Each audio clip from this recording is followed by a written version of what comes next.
Hello, everyone. On March 8th, which is, by the way, the International Women's Day, it is a strictly left-wing uh, festival, by the way. It was very, very big in communist Hungary, where I grew up.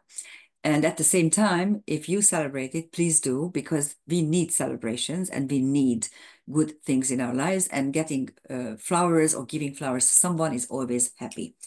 But at the same time, we Hungarians always celebrated March 25th, which is Our Lady's Day. So that is the true Hungarian feminine or Day of the Feminine. But at the same time, yes, you can go ahead and celebrate it, and the sky definitely celebrates it, because on that day, on the 8th of March, we will have a Neptune-Mercury conjunction. It's not a rare conjunction. It occurs at least 3 times a year. So, it's something that occurs all the time. And the reason I'm going to talk about it is because it's a tricky, really tricky planetary combination. First of all, if you take a look at the two planets, and I do have a video on this, a longer video, explaining why I consider them both light planets, planets that are manifesting light. But just in a nutshell, Mercury is the closest to the sun, so it gets the full energy of the sun, the full spectrum of the sun. So it is infused with the sun's energy, with the sun's light. And Neptune at the moment is the farthest of the planets. There might be another planet, I have no idea. As of today, it is the farthest in the solar system. So it actually is very far from the sun, but very close to universal light. That is why we always say in karmic astrology for Neptune that besides universal love and transcendence and esoteric knowledge and artistic abilities, it is also a planet that represents the clear light of the universe. That's how the two are combined, and now they are getting combined. But at the same time, if you look around, you get smoke screens everywhere. And that is a very, very typical of Neptune and Mercury. Let's take a look at the planets themselves. I found these two beautiful pictures of Mercury and Neptune. This is Mercury, which is the closest to the sun, infused by the sun's light. And this one is Neptune, which is, I don't know how to get rid of this ribbon in Zoom. It covers my screen, and now it finally is getting a little bit off. I know you don't see it. I understand. Someone told me that I should not be mad because they see it clearly, but the problem is that I can't see what I'm talking about if you have a big thing across the pictures. So that's Mercury and Neptune, the two light planets. Now let's take a look at the chart itself. This is for London, and it will be exact at 15:06 London time on March 8th. And the title I gave to this video was Clairvoyance or Deception, because that's precisely what Mercury Neptune is about. Because Mercury is direct communication, speech, discourse, logical thinking, logical, rational communication, and Neptune is clairvoyance. And the two really give you the potential to see behind the smoke screen. The problem is that, I mean, the hard aspects, that's not what's happening. When you have a Neptune-Mercury square, for instance, or an opposition, then usually you are either really unable to drive a car or have many accidents, and then you are afraid of it and you simply don't drive a car. Or you are very easily deceptible. So everyone can deceive you or fool you. And with the trine, it gives you true clairvoyance, especially when the sun is also there. And with the conjunction, it could go two ways, because it depends which one is stronger, and it also depends what you do about Neptune. Because Neptune, one of the transcendental planets, is not a third dimensional entity. You can't see it by the naked eye, so it's not in this dimension, so to speak.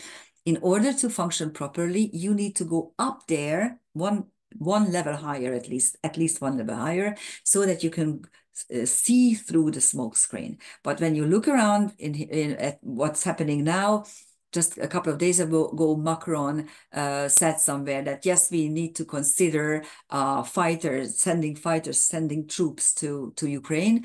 So that's the third world war. I'm just telling you. And if the third world war is breaking out, it's going to be an atomic war, and then we are going to be annihilated. So, and of course, Macron is a smart guy. I don't think he's stupid.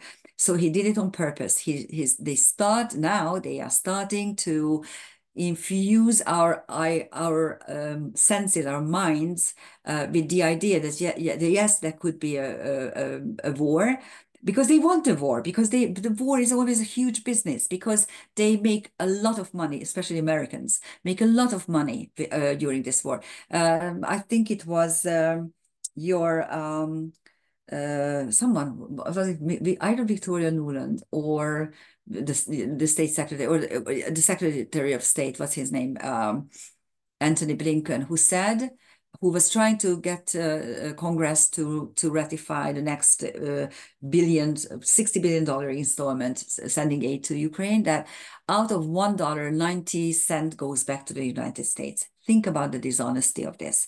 Think about how they are making themselves rich and people are dying for it. It's horribly dishonest. Now, that's also a side of Mercury Neptune. If you take a look at the chart itself, it has many highlights. First of all, on the descendant, there's Mars fighting, and also the Moon Venus conjunction, which is almost exact. So it's a brilliant little sign that with the Mercury Neptune exact conjunction, you have the two feminine planets also in conjunction. Although in Aquarius, which is not a feminine sign, but still beautiful, that the lover Venus and the mother Moon are joining, which happens, of course, every 27 and a half months. But still, I was happy to see that. The Juno Black Moon Lilith conjunction is already separating. I'm not going to show it to you again unless Juno turns back and reaches Lilith again. But this is a doubly separating energy. Still, Juno is the official wife, the first lady, the spouse. It describes committed relationships and also covenants and pacts and contracts. And Black Moon Lilith is the archetype of knowing what I need to know and acting upon it. That's the easiest way to describe it. The North Node Chiron conjunction is already, again, doubly separating. It's still quite tight, but separating. So we need to learn to let go of our karmic wounds by learning to fight for ourselves. And that's exactly what we have to do now. And there's also an asteroid Lilith Pallas Athena conjunction. It has been that these two archetypes have been traveling together for some time, and they are still traveling together. And these are, again, two strong feminine archetypes. Asteroid Lilith is the revolt against injustice, and Pallas Athena is wisdom and home defense. The one thing that I didn't tell you yet was the Ceres vertex conjunction. The vertex is the point of no free will, and Ceres is our home. So that is what is being carried by the Mercury Neptune for London. The Budapest chart is a little bit more complicated. The midpoints of the midheaven are very revealing and interesting. We do live in interesting times, unfortunately. Okay, here's the planetary picture, which is a bit tight, a bit wide. It's not very tight because it's at 24, 27 degrees, and I usually like my configurations within 2 degrees, and when the angles are there, I only accept 1.5 degrees. Otherwise, the energy is leaking out of the configuration. But I kind of find it interesting, so I'm going to show it to you. What's happening is around 25 degrees is Aries, Vesta, and actually Moon Venus. And the moon is still a little bit further. It's coming up to the conjunction, but it's not yet there. And Venus is a little bit farther than that, but their midpoint is really closing this so-called harmony triangle, which is made of a trine and two sextiles, at the apex of which is Aries, drastically altered outward circumstances. And Vesta, of course, is the focusing principle.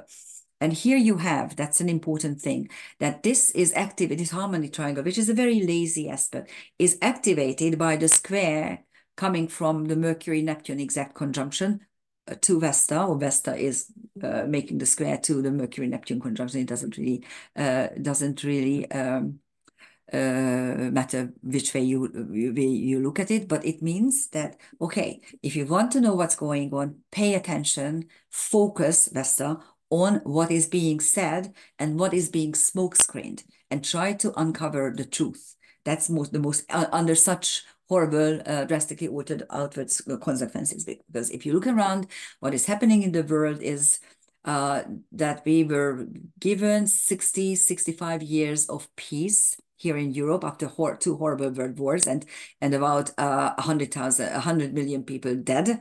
Okay, if you look at not just the soldiers, of course, but and the auxiliary and other civilian destroying, whole Europe got destroyed. I'm really sorry. When I think about war, I get so upset that I start to stammer. I really apologize. I hate violence, I hate wars, I hate destruction, and we could live perfectly well in relative peace and harmony and relative well-being, and instead we are being disrupted and torn apart. That's what's happening. And in order to understand what is happening, you need to focus on what is being said and what is being hidden from us. That's the key. Here are the transcendental celestial objects helping us to do that. On the moon, you have Fortuna, fortune, and on Venus, you have academia. Now, that is quite funny because Venus, of course, is one of the fortune planets, Fortuna Minor, the smaller fortune, but you have academia there, so it means to learn, to know, it's knowledge, it's science. And on the moon you have fortune, so actually the two feminine planets are combined by both knowledge and luck. This is exactly what we need in this space-time moment. On Mercury, Neptune, you only have Hera, and Hera is the Greek counterpart of Juno, who was also prominent in or is prominent in this chart.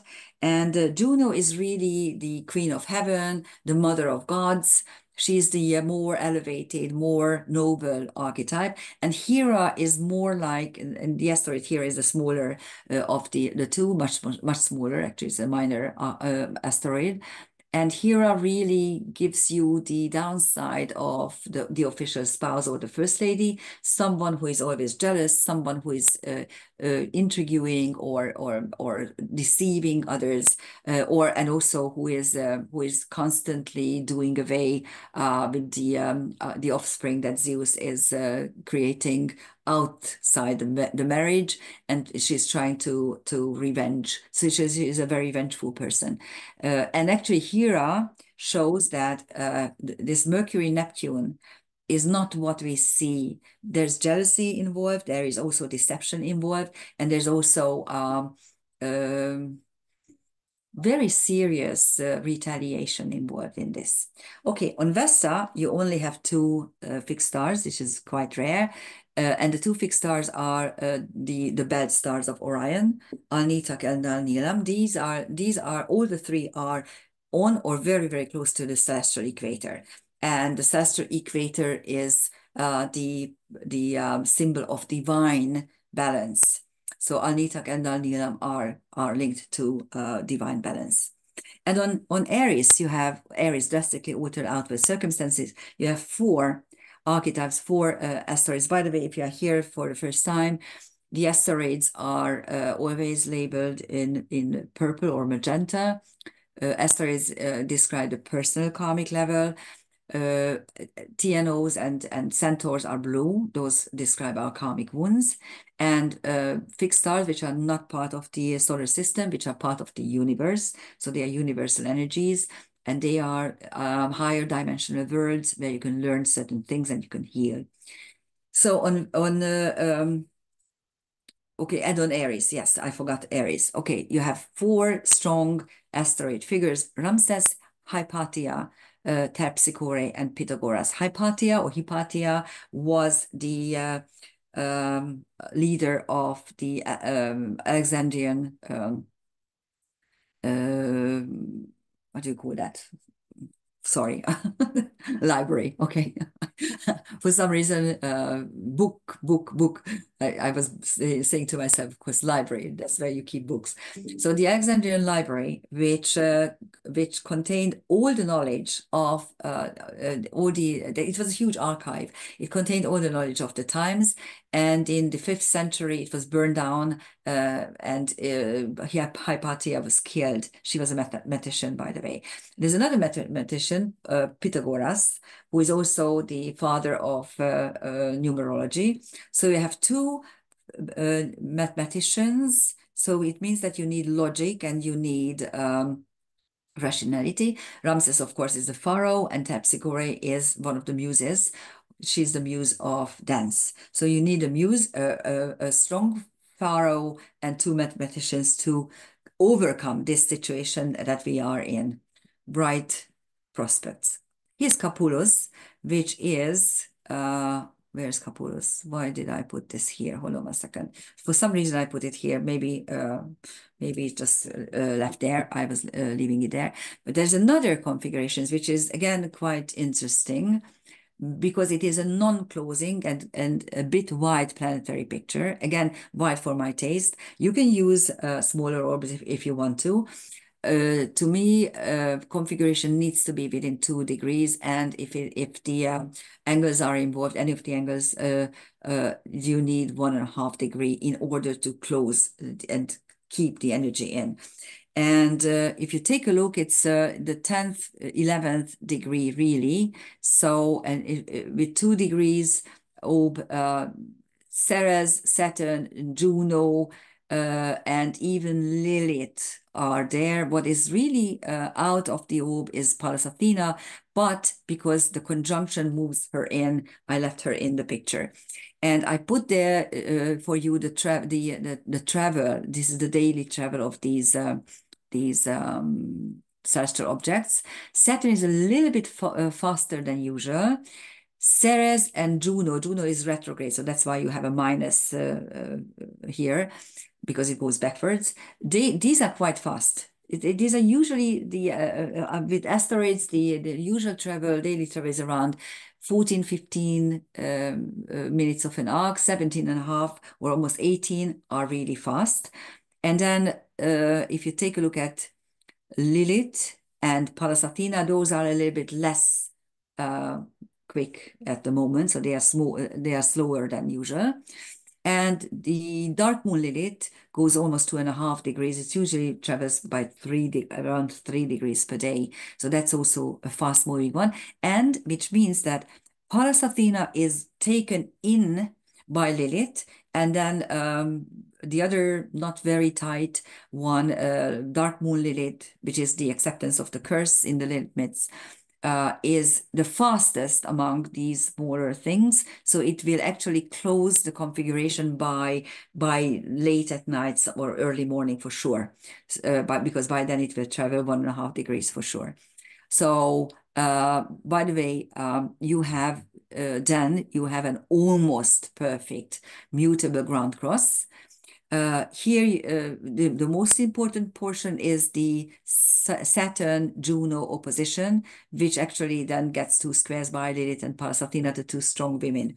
And Saturn-Juno talks about the non-potential of some sort of covenant or agreement. So there are big difficulties in achieving some sort of agreement or signing a contract or something like that. And some strong, powerful people are simply not allowing it. It doesn't happen. That's what it means. And then, of course, Ceres, which is the nurturing principle, is what is dissolving the whole thing. So that's the saving grace, so to speak. Let's take a look at the transcendental objects really quickly. On Saturn, you have Nephili. Nephili was the cloud goddess who suffers the rape by Ixion. and in this way, she is helping Hera to get away. So she's the one who is being attacked by Ixion, who thinks it's Hera. So it is linked to rape. And just the other day, I heard one of the UN officials who were describing horrible rape situations in Gaza. And again, I'm not taking parts.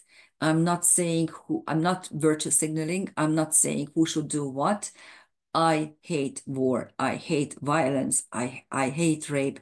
I don't think that people should do this to other people. I just abhor of all such things. And I think it should end. Of course, it won't end until the last Palestinian or the last Jew. And just like Russia, the war between Russia and Ukraine, it looks as if it were escalating instead of just sitting down and just leaving it to the negotiation partners. But no, they are bent on killing each other. What can we do? I just hope that we will survive this. This is it. But actually, Nephili is a very negative connotation on Saturn. On Ceres, you have Quaoar and Pholus, which are two brilliant centaurs. Actually, Quaoar is really a TNO. But as you know by now, if you watch me, I call all trans-Neptunians as centaurs because it's easier to label them as one. Pholus is the mountain where the caves of the centaurs are. And it represents the mountain of life that we need to climb and need to achieve something. And with Ceres, this something that we need to achieve is linked to our home and our families. And Quaoar is one of my favorite TNOs. He is the creation god of the Californian Tongva tribe. Quaoar is all of a sudden finds himself alive in nothingness, and he realizes that he still has a body and he has a voice. So what he does is he starts singing and dancing, and by singing and dancing, he sings and dances into life, the sun and the moon, and then the three are joining and again singing and dancing, and they create everything in the universe. And this is creation through dance and singing, through arts, really, through happiness. That is what Quaoar represents, and this is on Ceres. So we might, and this is the saving grace. And don't forget that this is what dissolves or tries to dissolve these very, very hard energies. And on Juno, you have Zosma, and Zosma is the delta star of the constellation Lion, the celestial lion. And it describes the Nemean lion in the Hercules stories, where this Nemean lion has a fur that cannot be cut by usual weapons like a sword or a knife or something like that. So you can't use phallic symbols because he's the animal of a goddess. And Hercules uh, uh, rests is resting with him for almost a month, 30 days, and he wins by somehow getting behind the animal and breaking his spine. And Zosma is the place of where Hercules presumably broke the celestial lion's spine. So it is a place of rehabilitation for broken feminine lives. This is in karmic astrology, at least. And on Lilith, you have Erato, again, Eros, a muse, actually, the muse for erotic poetry. And Antares is Alpha Scorpio, and this is a wonderful word. It is both one of the pillars of the Milky Way and also one of the royal Persian stars. And this is one that links the two manifestations together. And this is where the morphogenetic codes of the universe are being kept. And with the help of Antares, you can create anything, really. And this is on Lilith, revolt against injustice. So we do have some weapons to fight. And on Dark Moon Lilith, you have Astarte, which is Ishtar, the goddess of love and war. And I think there is still one more configuration on this beautiful Mercury-Neptune conjunction. And this is a finger of fate between Astrea, Trans-Pluto, and Pluto. Pluto is at the apex of this finger of fate. And so it is about how you can create transformation through um, breaking old embedded karma, and either channeling or dimension jump is the saving grace.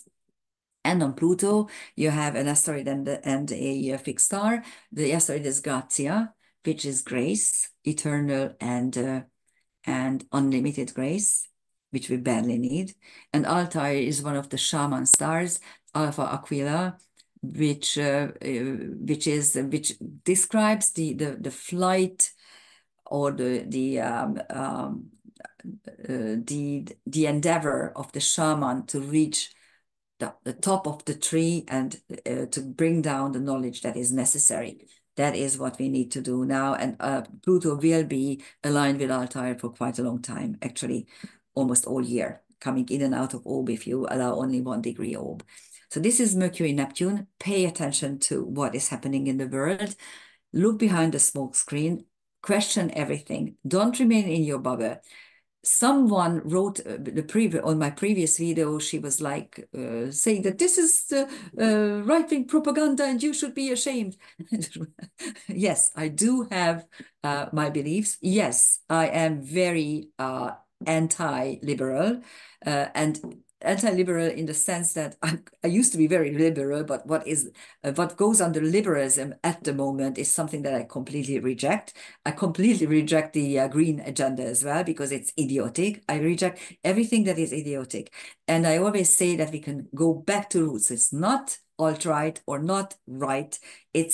Actually, it is the natural way that I'm trying to promote and I'm trying to talk about, because those were the rules and regulations and things that the world was running on for millennia.